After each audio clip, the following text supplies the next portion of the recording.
good morning students. Today is your science class. Yesterday I discussed with you synthesis of plant food other than carbohydrates. Now today I will explain you other modes of nutrition in plants. Students, there are some plants which do not have chlorophyll. They cannot synthesize food. How do they survive and from where do they derive nutrition? बच्चों ऐसे बहुत सारे plants होते हैं जिनमें chlorophyll नहीं होता है और इस तरह के जो प्लांट्स होते हैं वो अपना फूड नहीं प्रिपेयर कर पाते हैं। तो अब हमें देखना है कि ये सरवाइव कैसे करते हैं और अपना न्यूट्रिशन किस तरह से कहाँ से डिराइव करते हैं। Like humans and animals such plants depend on the food produced by other plants. जिस तरह से यदि हम ह्यूमंस की बात करें, एनिमल्स की बात करें, तो ये भी किस पर डिपेंड होते हैं, अदर प्लांट्स पर या एनिमल्स पर डिपेंड होते हैं। इसी तरह से कुछ प्लांट्स भी ऐसे होते हैं जो अपना फूड खुद नहीं डिराइव कर पाते हैं और ये अनादर प्लांट के ऊपर या अनादर ऑर्गेनिज्म पर डिपेंड करते हैं। They use the heterotrophic mode of nutrition. और ये किस तरह के मोड ऑफ न्यूट्रिशन को यूज़ करते हैं, heterotrophic, because they are deriving their food from the other organism. Like look at the figure number 1.5. Here, like these yellowish wiry branches are there around the branches and stem of the plant. This yellow wiry branched structure is called cuscuta, or in Hindi we can say amarvel. Do you see a yellow wiry branched structure twinging around the stem and branches of tree? This is a plant called cuscuta or amarvel. It does not have chlorophyll. It takes ready-made food from the plant on which it is climbing. The plant on which it climbs called the host. बच्चों, यहाँ पर जो cuscuta है, cuscuta दूसरे plant के stem के around या branches के अराउंड क्या है, उसने अपने आप को स्टेबल किया हुआ है। तो cuscuta जो है वो गेस्ट बोल सकते हो आप इसको। और यहाँ पर जो प्लांट है जिस पर ये अटैच्ड है, उस प्लांट को हम कहेंगे host plant, because from the host it derive every nutrition, है ना। रेडीमेड न्यूट्रिशन जो भी उसे चाहिए वो किससे डिराइव कर रहा है, प्लांट से। और यही जो प्लांट जो उसे न्यूट्रिशन प्रोवाइड कर रहा है, उस प्लांट को कहा जाएगा host plant. Since it deprive the host of valuable nutrients, यहाँ पर ये जो कस्क्यूटा है, प्लांट्स अपने लिए बना रहा है न्यूट्रिएंट्स, और इन्हीं न्यूट्रिएंट्स को यूज़ कौन कर रहा है, कस्क्यूटा कर रहा है, इज कॉल्ड द पैरासाइट। और इसीलिए यहाँ पर कस्क्यूटा को हम क्या कहेंगे, पैरासाइट। बच्चों, द प्लांट्स और organism which derive their food from another organism, another plant, without providing any kind of benefit, they are known as parasites. ऐसे प्लांट्स या ऐसे ऑर्गेनिज्म जो अपना फूड अनादर ऑर्गेनिज्म और अनादर प्लांट से डिराइव करते हैं, उन्हें कहा जाता है पैरासाइट। ये किसी भी तरह का कोई भी बेनिफिट एक्सचेंज में प्रोवाइड नहीं करते हैं होस्ट को। Are we and other animals also kind of parasite? हम या अदर एनिमल भी किसी तरह के पैरासाइट्स का टाइप हैं? You should think about it and discuss with your class teacher. Now here your question will be clear after some explanation. Paheli wants to know whether mosquitoes, bed bugs, lice, leeches that suck our blood are also parasite. यहाँ पर पहले जानना चाहती है कि जो bad bugs होती हैं, लाइस होती हैं, लीचेस होती हैं, ये हमारे ब्लड को सक करती हैं, तो ये भी क्या एक पैरासाइट है? Yes, of course they are parasites. Mosquito आपको यदि बाइट करता है तो वो आपके बॉडी के ब्लड को सक कर रहा है। बैड बग्स आपके बॉडी के जब आपको बाइट करती हैं तो वो आपके ब्लड को सक करती हैं। इसी तरह से लाइस हो जाती है कई बार बच्चों में अधिकतर, तो वो भी क्या करती है, ब्लड को सक करती है। एक्सचेंज में आपको कोई बेनिफिट नहीं प्रोवाइड होता है उससे। So that's why these organism are also one of the example of parasite. Have you seen or heard of plants that can eat animals? आप लोगों ने कुछ ऐसे प्लांट्स के बारे में सुना है जो एनिमल्स को खाते हैं? There are a few plants which can trap insect and digest them. कुछ ऐसे प्लांट्स भी होते हैं जो इंसेक्ट्स को ट्रैप करते हैं और उनसे उन्हें डाइजेस्ट करके अपना न्यूट्रिशन अचीव करते हैं। इट इज़ नॉट अमेजिंग, ये कोई अमेजिंग नहीं है बेटा। सच प्लांट्स मे बी ग्रीन और सम अदर कलर, हो सकता है कि ये प्लांट्स ग्रीन हो या किसी और कलर के हो सकते हैं। अब बच्चों, वन थिंग आपको क्लियर होना चाहिए कि प्लांट्स की ग्रोथ और डेवलपमेंट के लिए सबसे ज़्यादा ज़रूरी होता है नाइट्रोजन। अब कई बार ऐसे प्लांट्स होते हैं जिनका जो नाइट्रोजन की रिक्वायरमेंट रहती है, वो जब मिनरल्स एब्जॉर्ब करती हैं उनकी रूट्स, तो उतने ज़्यादा नाइट्रोजनस सब्सटेंस वो उनको नहीं मिल पाते जितने चाहिए। अब ऐसी कंडीशन में ये प्लांट्स क्या करते हैं, दूसरे किसी इंसेक्ट को, किसी अनादर ऑर्गेनिज्म को बाइट करके, डाइजेस्ट करके नाइट्रोजनस रिक्वायरमेंट को फुलफिल करते हैं। इसीलिए इन्हें ज़रूरत होती है अनादर ऑर्गेनिज्म को खाने की।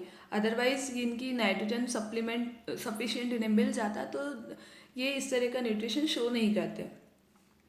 सच plant may be green or of some other colour. Look at the plant figure number 1.6। यहाँ पर देखो बेटा, ये पीचर प्लांट का डायग्राम है, फिगर नंबर 1.6। यदि हम सिंगल देखें लीफ, ये जो आपको पीचर दिख रहा है, पीचर मतलब जो कलश होता है, तो पीचर के ऊपर वाला जो पार्ट है इसे कहा जाता है लीड। और जैसे ही पीचर का जो अपर पार्ट होता है, यहाँ पर कोई इंसेक्ट जब बैठता है तो लीड जो रहता है वो क्लोज हो जाता है। और क्लोज होने के बाद में ये जो इस लीड की हम कहें, सॉरी, इस पीचर को यदि हम देखें तो यहाँ पर इसकी इनर वॉल जो होती है क्या करती है, डाइजेस्टिव जूसेस को सिक्रीट करती है। जैसे ही कोई इंसेक्ट यहाँ पर आकर बैठता है, मान लो सपोज यहाँ इंसेक्ट बैठा, और ये लीड जो रहेगा वो इमीडिएट क्लोज हो जाएगा और ये इंसेक्ट कहाँ चला जाएगा, inside the wall of pitcher. और इसी वॉल से डाइजेस्टिव जूसेस सिक्रीट होते हैं और ये डाइजेस्टिव जूसेस क्या करते हैं, इस इंसेक्ट को किल करने का काम करते हैं। The pitcher-like or jug-like structure is the modified part of leaf. अब ये जो आपको पीचर लाइक स्ट्रक्चर दिख रहा है वो लीफ का ही एक मॉडिफाइड फॉर्म है। मॉडिफाइड मतलब लीफ जो है वो कन्वर्ट हो गई है पीचर में, या हम जग में बोल सकते हैं कि उसमें कन्वर्ट हो जाती है। The apex of the leaf, apex मतलब जो सबसे ऊपर वाला जो पार्ट है जिसे हमने क्या कहा है, lead. The apex of the leaf form a lead which can open and close the mouth of the pitcher. और ये पीचर का जो लीड मतलब सॉरी ये जो लीड होता है ये क्या करता है, पीचर को ओपन या क्लोज करने का काम करता है। Inside the pitcher there are hair which are directed downwards. अब यहाँ पर जो पीचर होता है इसके अंदर की तरफ क्या होते हैं, कुछ हेयर्स होते हैं जो डाउनवर्ड्स जाते हैं। When an insect land in the pitcher the lid closes and the trap insect get entangled into the hair. The lead closes and the insect is trapped. The insect is digested by digestive juices secreted in the pitcher and its nutrients are absorbed. Such insect eating plants are called insectivorous. It is possible that such plants do not get all nutrients from the soil in which they grow. बच्चों, यहाँ पर जो pitcher plant है वो अपना nutrition किससे derive कर रहा है, इंसेक्ट से। That's why they are called insectivorous plants. Plants which derive their food from insect they belongs to insectivorous animals and that type of nutrition is also one of the example of heterotrophic mode of nutrition. Now here Bujo is confused, if pitcher plant is green and carry out photosynthesis then why it feed on insect. अब यहाँ पर पूजो confuse है कि जो pitcher है वो green colour का है, फोटोसिंथेसिस भी करता है, फिर इस पीचर प्लांट को इंसेक्ट को खाने की क्यों ज़रूरत आ पड़ी, है ना। तो मैं आपको ऑलरेडी एक्सप्लेन कर चुकी हूँ, आप इसके बारे में सोचिए और आंसर को फाइंड आउट कीजिए। Next is saprotrophs. You might have seen packets of mushroom sold in the vegetable market. हम लोगों ने कई बार आपने देखा होगा कि मशरूम्स लेकर आते हैं हम वेजिटेबल मार्केट से। You may have also seen fluffy umbrella like patches growing in moist soil और on rotting wood during the rainy season. इसके अलावा आपने देखा होगा कई बार अम्ब्रेला की तरह फ्लफ़ी स्ट्रक्चर है ना, जो मॉइस्ट सॉइल में लग जाता है कई बार, या फिर जो ख़राब लकड़ी होती है रेनी सीजन में वहाँ पर हम देखते हैं। Let us find out what type of nutrients they need to survive. अब यहाँ पर हम फाइंड आउट करने की कोशिश करते हैं कि इन्हें सर्वाइव करने के लिए किस तरह की न्यूट्रिएंट की ज़रूरत होती है और ये अपने न्यूट्रिएंट कहाँ से डिराइव करते हैं। Look at the diagram, figure number 1.7, packets of mushroom, a mushroom growing on decayed material. Decade material, तो जो मशरूम होता है ये कहाँ पर मतलब ग्रो करता है, जो ख़राब मटेरियल होता है ना, जो ख़राब फूड आइटम होते हैं वहाँ पर ग्रो करता है। Boojho wants to know how these organism acquire nutrient, they do not have mouth like animal do. अब यहाँ पर बूजो जानना चाहता है कि जो इस तरह के जो ऑर्गेनिज्म होते हैं ये अपना न्यूट्रिएंट कैसे डिराइव करते हैं और इनके पास मतलब ये माउथ नहीं है, फिर ये लेते कैसे हैं। They are not like green plants as they lack chlorophyll, ये ग्रीन कलर के नहीं है, फिर ये प्लांट्स किस तरह से हुए हैं ना, and can not make food by photosynthesis, और अपना फूड फोटोसिंथेसिस की प्रोसेस से भी नहीं बना सकते। Now we will use activity number 1.2। Take a piece of bread or moisten it with water, leave it in a moist warm place for 2 to 3 days or until fluffy patches appear on them. What is the color of these patches? Observe the patches under a microscope or a magnifying glass. Write down your observation in notebook. You will see cotton like thread spread on the piece of bread. बच्चों आपको क्या करना है, paper मतलब bread का piece लेना है और उसे ऐसी जगह पर रखना है जहाँ पर मॉइस्चर हो, मतलब बहुत ज़्यादा नमी हो, और उसको तकरीबन आपको 2 से 3 दिन के लिए ऐसे ही छोड़ देना है। देन आप देखेंगे कि वहाँ पर कुछ फ्लफ़ी पेचेस अपीयर हो जाते हैं। तो आपको ऑब्जर्व करना है माइक्रोस्कोप के अंडर कि किस तरह के मतलब ऑर्गेनिज्म है, और आपको अपना ऑब्जर्वेशन कॉपी में लिखना है। As you are not having microscope, but you can prepare this activity without microscope. Just take out some bread and leave it for some time, then you will observe white patches easily. That white patches are called fungi.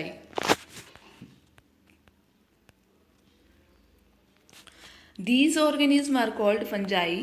They have different mode of nutrition. They absorb the nutrients from the bread. अब यहाँ पर बच्चों ये जो white patches हैं इन्हें हमने क्या कहा है, फंजाई। और ये जो फंजाई होते हैं ये अपना न्यूट्रिशन डिफरेंट मोड से डिराइव करते हैं। ये न्यूट्रिएंट अब जैसे जब यदि ब्रेड पर फंजाई प्रेजेंट है तो ये अपना नरिशमेंट कहाँ से लेगा, ब्रेड से डिराइव करेगा। This mode of nutrition in which organism take in nutrient from dead and decaying matter is called saprotrophic nutrition. ऐसा न्यूट्रिशन का मोड जिसमें ऑर्गेनिज्म अपना नरिशमेंट, अपना न्यूट्रिएंट्स जो है डेड और डीकिंग मतलब सड़े हुए या ख़राब मटेरियल से डिराइव करता है, उसे कहा जाता है सेप्रोट्रॉफिक न्यूट्रिशन, है ना। आप यहाँ इसे अंडरलाइन कर सकते हैं। The mode of nutrition in which organism take in nutrients from dead and decaying matter is called saprotrophic nutrition.